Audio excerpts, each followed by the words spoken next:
আল্লাহর এক বান্দা ছিল নামাজের সেজদায়। আল্লাহ ডাক দিয়ে বলে, বান্দা তুই যতই নামাজ পড় আর যতই সেজদা কর, তোর ঠিকানা জাহান্নাম।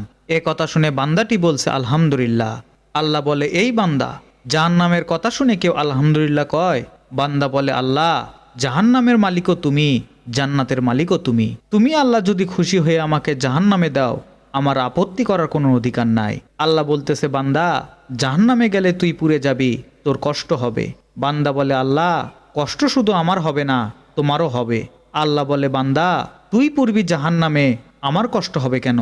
বান্দা বলে, আল্লাহ, মায়ের কোলের সন্তান যদি পানিতে পড়ে যায়, তাহলে দুনিয়ার কোনো মা যেমন দূরে দাঁড়িয়ে থাকতে পারে না, আমার বিশ্বাস ওই মায়ের চেয়ে কোটি কোটি গুণ দয়া তোমার বেশি।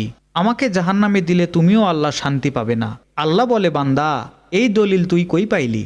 বান্দা বলে, আল্লাহ, আমাদের জাতির পিতা ইব্রাহিম আলাইহিসসালাম তোমার প্রেম বুকে নিয়ে যখন নমরুদের চুলায় পড়ে গেল, তুমি তাকে রক্ষা করেছিলে। আল্লাহ বলে, বান্দারে, আমার প্রেম